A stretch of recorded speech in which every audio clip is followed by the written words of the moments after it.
This is Keep the Faith Ministry News. I'm Hal Mayer. Cardinal Pietro Parolin, Vatican Secretary of State, took part in the Bilderberg Conference, an annual private gathering of global political, business, and media leaders, taking place this year in Turin, Italy, June 7 to 10. Parolin's name was included on the list of 131 participants in this year's event. His participation in the meeting had not been officially announced by the Vatican, though sources within the Secretariat of State had confirmed that he was scheduled to take part in the meeting. It would be the first time a high-ranking Vatican official has taken part in the Bilderberg conferences. Perhaps Parolin's participation shows how much the Vatican wants to influence global elites, but also how important the Vatican is becoming to world elites as they plan their strategies for global control.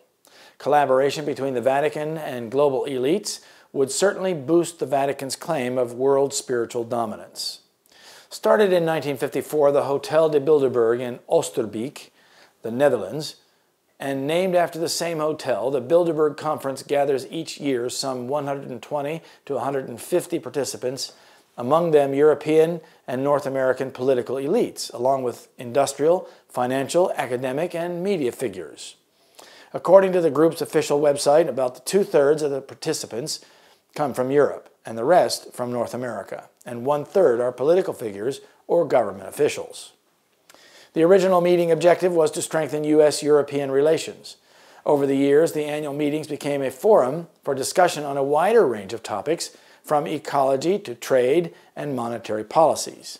All of this is in the service of strengthening the power of the global elites and fending off threats to their dominance, such as populism, social unrest, and other matters.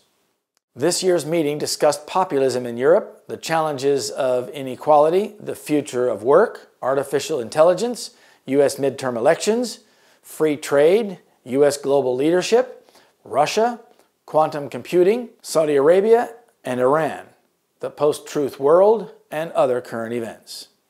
Think about the topic, the future of work. Could that have anything to do with Sunday trading and industry?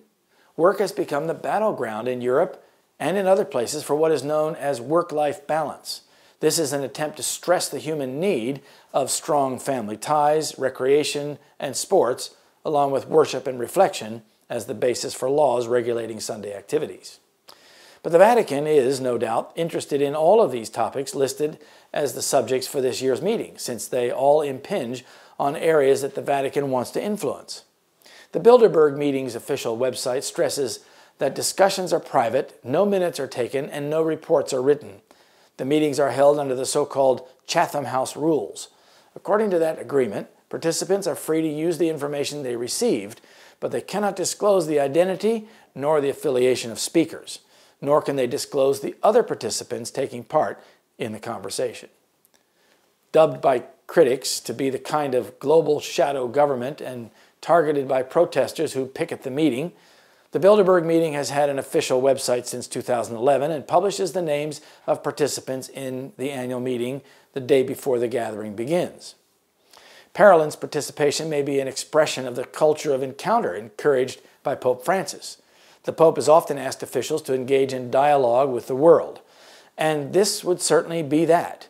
Parolin, the Vatican's first foreign diplomat, has ties to the Bilderbergers through their organization.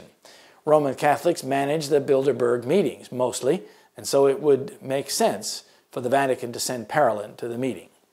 The Cardinal's participation in the Bilderberg group could be part of a strategy of dialogue that the Holy See is engaging in with the small, influential elite group. It is noteworthy that last year, Parolin took part in the World Economic Forum in Davos, and there he delivered a speech in which he listed the aims of pontifical diplomacy.